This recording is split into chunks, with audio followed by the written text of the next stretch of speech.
Welcome to Pick Up and Deliver, the podcast where I pick up my audio recorder when I drop my kid off at school and deliver an episode to you while I walk home. I'm Brendan Riley.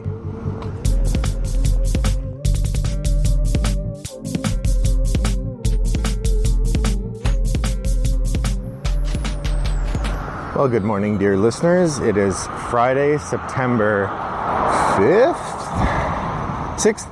Friday, September 6th, and I'm enjoying a pleasant walk home in the September fall weather. It's not quite cold yet, but it's not hot anymore. It's my favorite time of year. The sun is not quite out. We have a little bit of cloud, a little haze, but that's fine. Today is Protospiel Chicago, so I'm looking forward to taking some of our designs over to that illustrious event, playing other people's designs and designing playing our own. Should be a good time to be had by all. Very excited about that. So today I thought I would talk to you about a few new games I've played. I realized it had been a little while since I did a triple shot, and so that's what I'm doing today. Shooting from the hip, triple shot. For those of you new to the podcast, as a reminder, a triple shot or shooting from the hip is my sort of first reaction segment where I talk about a game that I've played for the first time or once or twice recently and kind of give initial thoughts about it. Triple shot is just a way of indicating I'm going to do that for 3 different games today. Initial impressions of 3 different games. Particularly, I like to focus on what does work and what doesn't work for me. I don't see these per much as review segments so much as kind of gameplay reports. Take that as you will. The first game I want to talk about today is Point Salad. Point Salad from AEG, and I forget the designer's names, apologies to them, is a pretty simple card game. I guess it's a card drafting game, sort of. I don't know if you call it card drafting or not. You are definitely buying cards from a market. I generally, however, think of card drafting as requiring that you each have a pool of cards that you can draft from, and then you pass those cards to someone else. To me, that feels like drafting. However, dice drafting is generally done from a shared market, so perhaps this is a card drafting game. Well, however you would call it.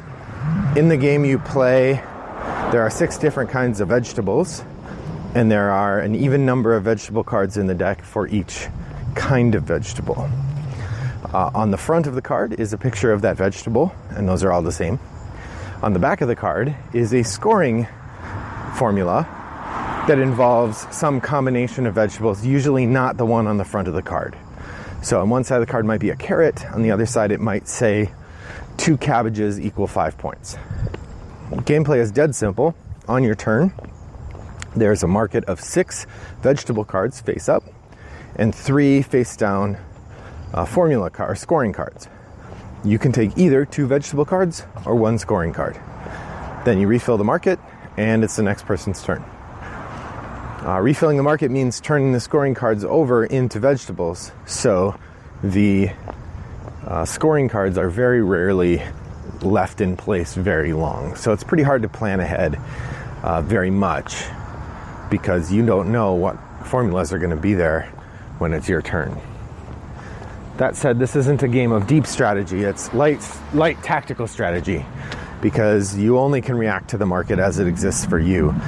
And lightly watching what other people are collecting. You know, if you notice that 2 other people have scoring cards that make them go for cabbages, you probably ought not take one that also makes you go for cabbages.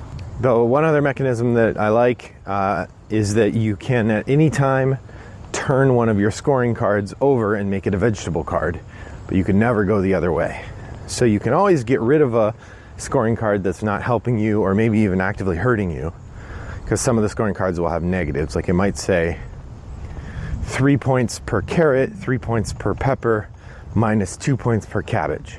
I'm sure that's not one that sounds too strong, but you get the idea. So anytime you can turn one of your scoring cards into a vegetable card, but you can't go the other way. So I've played this a couple of times, maybe 4 or 5 times. It takes about 15 minutes to play. Plays up to 6 people. It's pretty fun at lower player counts, at 2 or 3. It works really well because the market doesn't change so much that you can't plan at all. At 6, it feels really like just a crapshoot. There's more cards in the deck, but you have no inkling of what's going on until it's your turn. You basically check out until it's your turn. I mean, the upside is the turns go very fast, so it's not like you have a long time to wait. But once you get a couple scoring cards, and you're kind of set in terms of what you're doing. So it's fine. Not great by any means. A nice little beginning of the night or end of the night kind of game. I would say filler, but hardly even a filler. I guess 15-minute games can be fillers. But Point Salad from AEG. Nice introductory game for if you have people who haven't played many sort of hobby games. This is a good one to kind of get people into because it's pretty simple, plays pretty quick. That's Point Salad. The next game I want to talk about is one I played at Gen Con. I think I described it a little bit in my post-Gen Con episode, but I'm going to talk about it a little bit more because I've had a chance to play it several times now. And that's HEIST. One team, one mission. That is the full name. If you search for just HEIST, you'll find there's a lot of games with the word HEIST in them on Board Game Geek, and this game isn't getting much attention, so it's not very high on the list. This game has a really high table factor because it has a talking gizmo that goes in the center of the table.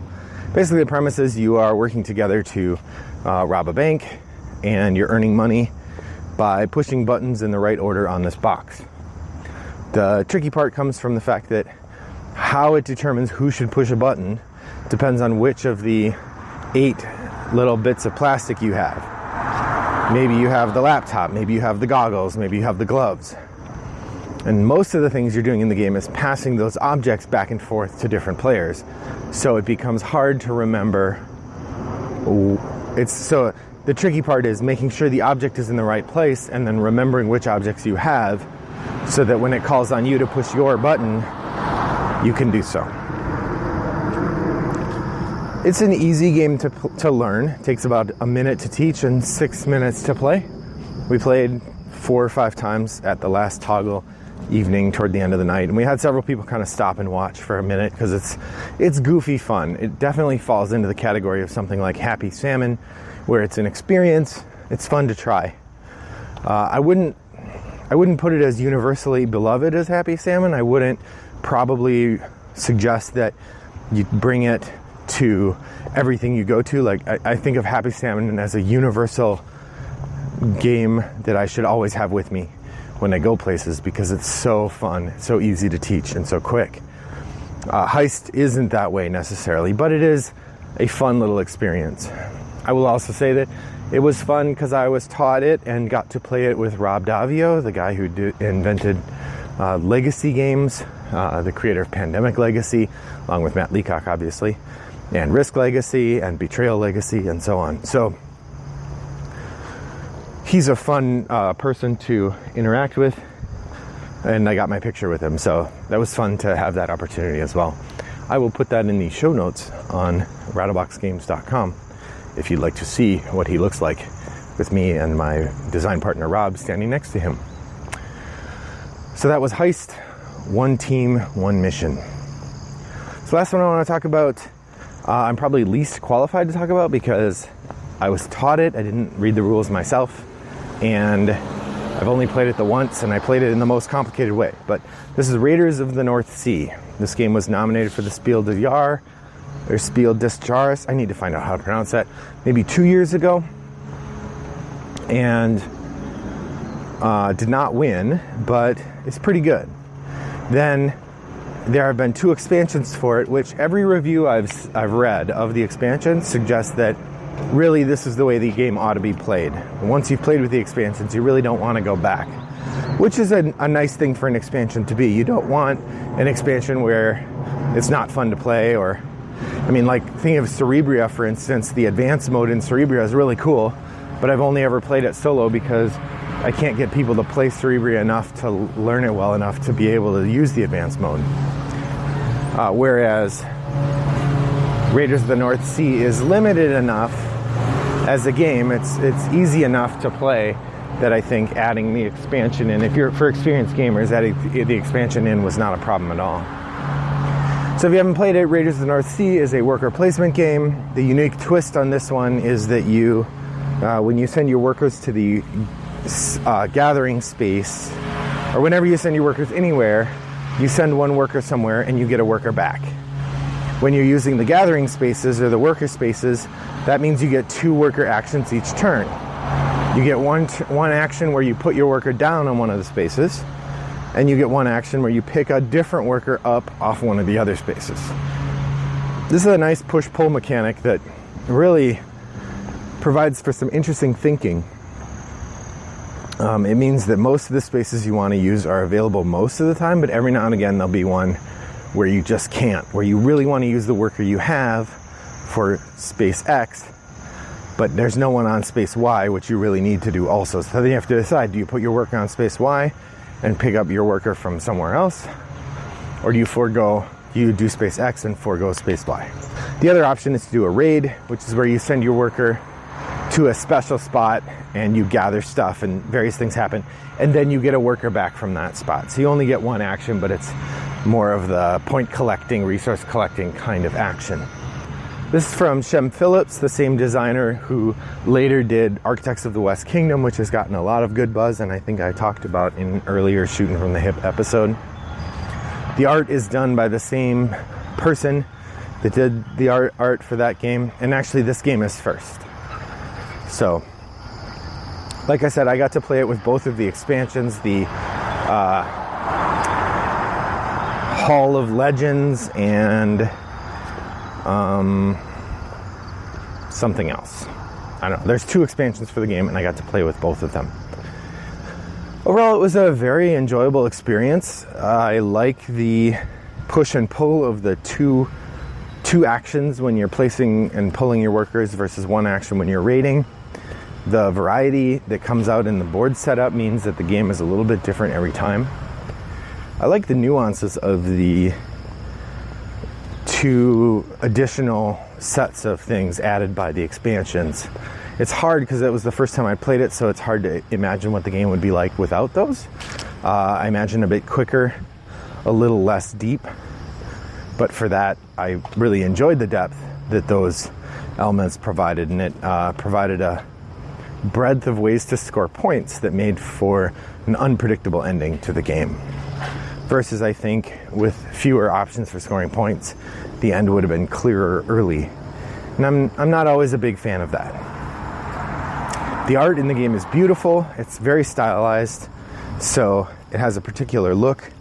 Kind of feels like in the same vein as something like Samurai Jack, mixed with Blood Rage. So if you imagine those 2 art styles kind of blended together, that would be the art for Raiders of the North Sea. Overall, like I said, a really solid game, very enjoyable. I'm not sure if this were in my collection where it would fit among the other worker placement games I have. You know, I think the variety of things enabled by Agricola's occupation and minor improvement cards outweighs Raiders for me. I think Anachrony, certainly I enjoy that one better than this, at least on a first play. But overall, really enjoyable, and definitely if you have a chance to try out Raiders of the North Sea, by all means do give it a go. When compared with Architects of the West Kingdom, I think I like West Kingdom better. The nuances of having all those workers and getting to deploy them in various ways and have to think about when they come back is really complicated in an interesting way, and makes for a lot more decisions to make than the less complex Raiders of the North Sea. That said, I could see Raiders of the North Sea being a game I fairly easily teach to somebody who's sort of second-tier hobby board gaming, as opposed to first-tier hobby board gaming would be what some people call gateway games, your Tickets to Ride, your Pandemics, then when you go up to the next level and start offering people something a bit more unusual, a bit more interesting, I think Raiders fits in nicely there, especially if it were played without the expansions. Versus Architects of the West Kingdom, I think is a bit more to the point where it would need to be a third tier game. I need a better set of phrases for that. So those are my initial impressions of Point Salad and HEIST, One Team, One Mission, and Raiders of the North Sea. I will say also offer that Raiders of the North Sea I got a chance to play because regular listener Chris Hickman brought it to Toggle Gaming, so that was fun, and I appreciate his bringing it there so that I could try it. If you would like to pop over to Board Game Geek Guild 3269 and either let us know what you think of any of these games if you had a chance to try them, or let us know what games you've tried recently.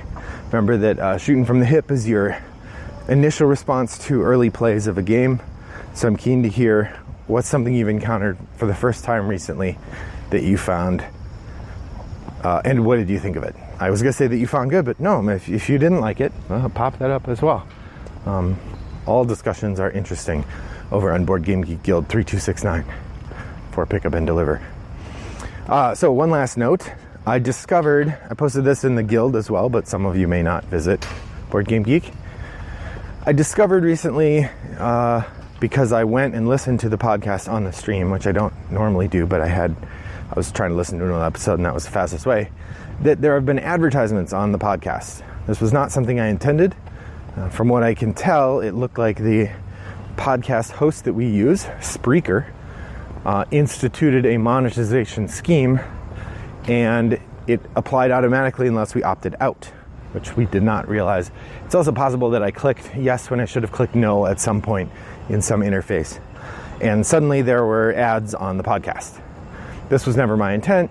I don't think a 15-minute podcast really is worth listening to ads, or at least not this one at this point. What I'd most like to do would be have you listen for free and enjoy the contributions I'm making to the board game community. So I have turned off those advertisements. They should not be appearing in future episodes. If I ever decide to go back to having advertisements in some way, I will announce that first on the podcast. So if by chance they start appearing again, please let me know and I'll double check what's going on with the podcast host.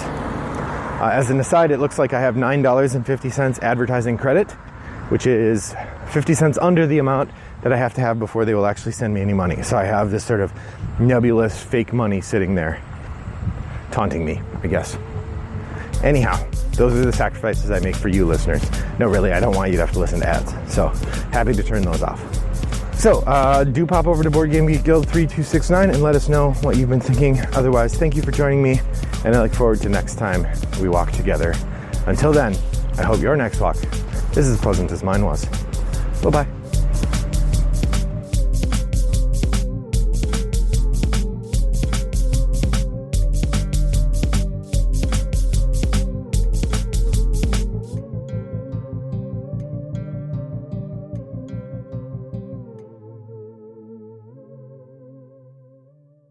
Brought to you by Rattlebox Games.